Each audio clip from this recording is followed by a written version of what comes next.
இப்போ வந்து விஜய் வந்து பார்த்தீங்கன்னா 2 தொகுதியில போட்டியிடுறாரு. தொண்டர்களை கான்ஃபிடென்ட்டா இருக்க சொல்லிட்டு அவர் 2 தொகுதியில போட்டி போடுறத பத்தி நீங்க என்ன நினைக்கிறீங்க?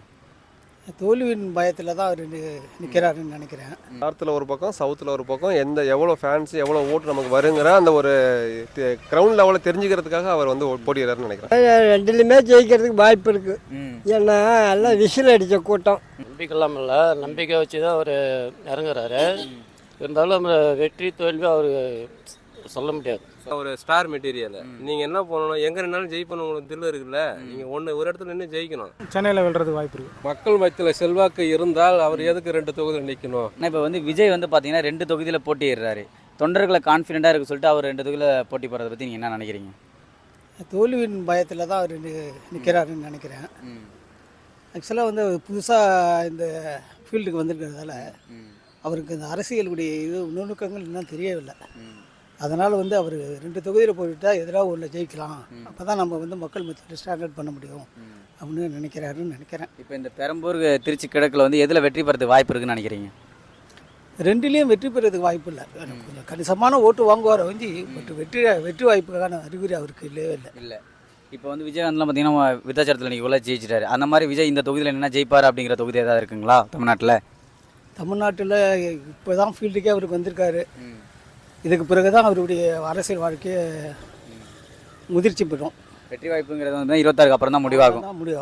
சரி, 2 தொகுதியில் போட்டியிடறதுக்கு என்ன காரணம்னா, அவர் நார்த்தில் ஒரு பக்கம், சவுத்தில் ஒரு பக்கம், எவ்வளோ ஃபேன்ஸ் எவ்வளோ ஓட்டு நமக்கு வருங்கிற அந்த ஒரு கிரவுண்ட் லெவலில் தெரிஞ்சுக்கிறதுக்காக அவர் வந்து போட்டியிடறாருன்னு நினைக்கிறேன். அவர் நேரடியாக வேட்பாளரை நிறுத்தி அதை தெரிஞ்சுக்க முடியாதுங்களா?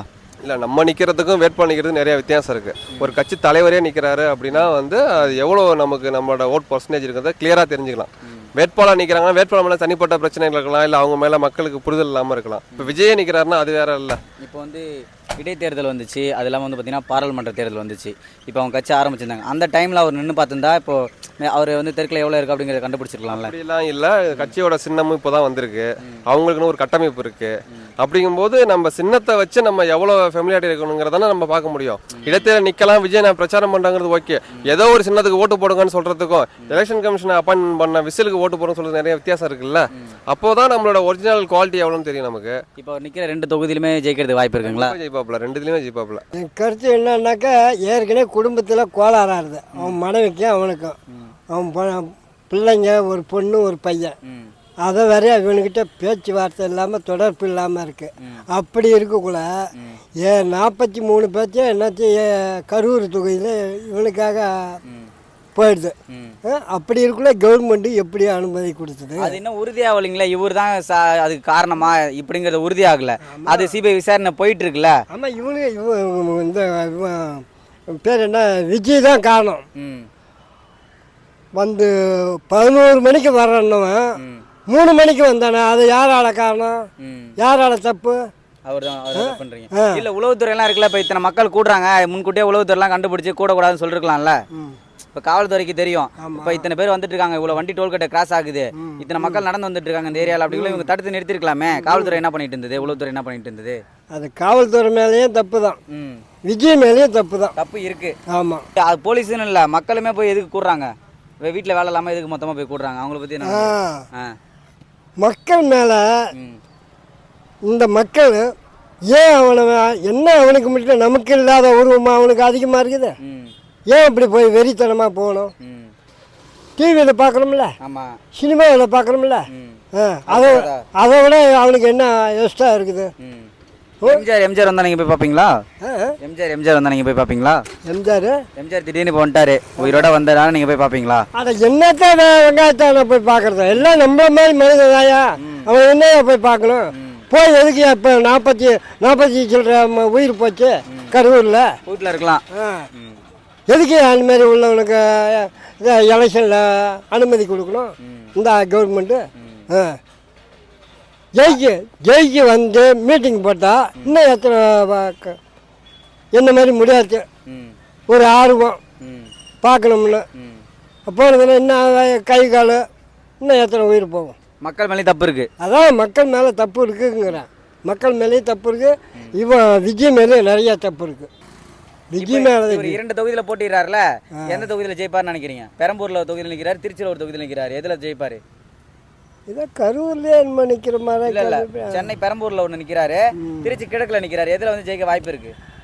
இதெல்லாம் ரெண்டுலையுமே ஜெயிக்கிறதுக்கு வாய்ப்பு இருக்குது. ம் ஏன்னா எல்லாம் விசில் அடித்த கூட்டம் ம் அதனால இருக்கு. ஒன்று மாதிரி இவங்க என்ன மாதிரி சொல்லாதீங்க, என்ன சேர்க்காதீங்க அதுல. அவங்கள மாதிரி இளமையானவங்க ஓகே. அந்த பக்கம் தான் ரொம்ப சாதனையாக இருக்கிறாங்க. ஆமாம், அவன் பின்னால் தான் நிறைய உங்களை மாதிரி இளமையான உள்ளதெல்லாம் ஆணும் பெண்ணும் போய்கிட்டு இருக்கு. ஆமாம், தெரியல ஜெயிக்கலான்னு தான் நினைக்கிறாரு. ஜெயிக்கலாம்னு நினைக்கிறேன். இப்போ அவருக்கு அவ்வளோ கான்ஃபிடென்ட்டாக இருந்தாருன்னா ஒரு தொகுதியில் நின்று ஜெயிக்கலாம்ல. இந்த தொகுதியில் எனக்கு மக்கள் செல்வாக்கு அதிகமாக இருக்குது, நான் இதில் நின்று ஜெயிச்சிடலாம் அப்படின்னு சொல்லலாம்ல. ஏன் 2 தொகுதியில் போய் போட்டி போடுறாரு? மக்கள் மேலே நம்பிக்கை இல்லாமல் பண்ணுறாரா, இல்லை அவர் மேலே அவருக்கு நம்பிக்கை இல்லையா வெற்றி பெறுவாங்கிறது? நம்பிக்கை இல்லாமல் இல்லை, நம்பிக்கை வச்சு தான் அவர் இறங்குறாரு. இருந்தாலும் நம்ம வெற்றி தோல்வி அவர் சொல்ல முடியாது. சொல்ல முடியாது. ஏன்னா அவர் நிற்கிறாருனாக்கா மக்களோட ஒரு தைரியத்தை வச்சு தான் அவர் நிற்கிறாரு. இப்போ அவர் நிற்கிற தொகுதியில் வந்து பெரம்பூர் வந்து அவருக்கு சாதகமாக இருக்குங்களா, இல்லை திருச்சி கிழக்கு வந்து அவருக்கு சாதகமாக இருக்குங்களா? முடிஞ்ச பிறகு தெரியும். எலெக்ஷன் முடிஞ்ச பிறகு தெரியும். இப்போ இருக்க செல்வாக்கு பற்றி எதுவும் உங்களுக்கு சொல்ல முடியாதுங்களா? ஒன்றும் அந்த மாதிரி ஒன்றும் சொல்ல முடியாது. எது கருத்து கணிப்பாலும் ஒன்றும் சொல்ல முடியாது. அவருக்கு கான்ஃபிடென்ட்லாம் இல்லை, அது பயம்தான். ஏன்னா நீ ஒரு மெட்டீரியல்னா என்ன, ஒரு ஸ்டார் மெட்டீரியல். நீங்கள் என்ன பண்ணணும், எங்கே நின்னாலும் ஜெயிப்பணும். உங்களுக்கு தில்லு இருக்குல்ல, நீங்கள் ஒரு இடத்துல நின்று ஜெயிக்கணும். இப்போ 2 இடத்துல நின்னா 2 இடத்துல ஜெயிக்கிறீங்கன்னு வச்சுங்க, ஜெயிச்சிட்டா என்ன பண்ணுவீங்க?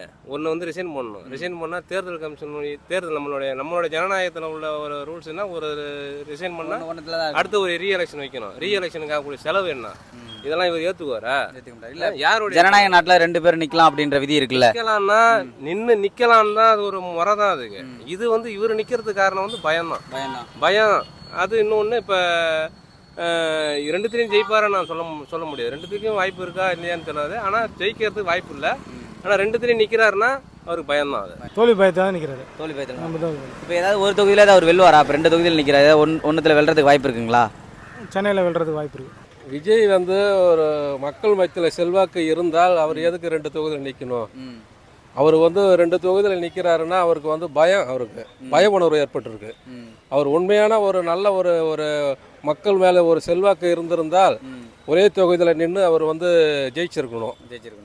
அவர் நான் தமிழர் கட்சியில் சீமான்லாம் இது வரைக்கும் பாருங்க நிற்கிறாரு. அந்த மாதிரி இவர் வந்து 2 தொகுதியில் நிற்கிறது வந்து அது பய உணர்வுல தான் நிற்கிறாருங்க. 2 வந்து கான்ஃபிடென்ட்டாக இருக்குன்னு சொல்கிறாரு, அவங்க தொண்டர்கள் வந்து கான்ஃபிடென்ட்டாக இருக்குன்னு சொல்கிறாரு. ஆனால் இவர் இப்படி பண்ணதுனால மக்கள் மத்தியில் இவரே கான்ஃபிடென்ட்டே இல்லாமல் இருக்கிறாரு அப்படின்ற மாதிரி சொல்கிறாங்க.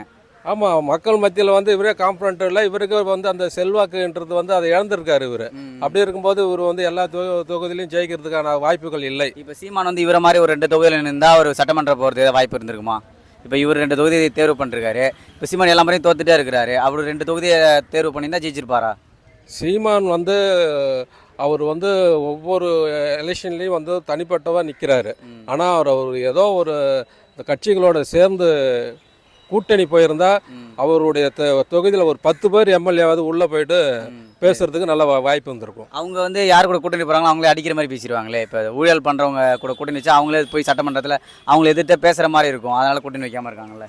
அவன் சட்டமன்றத்துக்கு போனால் மக்கள் பிரச்சனை பேசுறதுக்கு தான் அவங்க வந்து தயாராக இருக்கிறாங்களா? வந்து கூட்டணி தர்மத்தை கடைபிடிக்கணுமே. கூட்டணி தர்மத்தைன்றது வந்து அது வந்து தர்மத்தைன்றது போது எல்லாத்தையும் கூட்டணி கூட பணிஞ்சு போயிடக்கூடாது. சில கேள்விகளை வந்து சுட்டி காட்டுறதுக்கான வாய்ப்புகளும் இருக்குது. அது பேச வேண்டிய காலங்கள் தான் சட்டசபையில் கேட்டால் தான் மக்கள் மத்தியில் அவங்களுக்கு செல்வாக்கு இருக்கும்.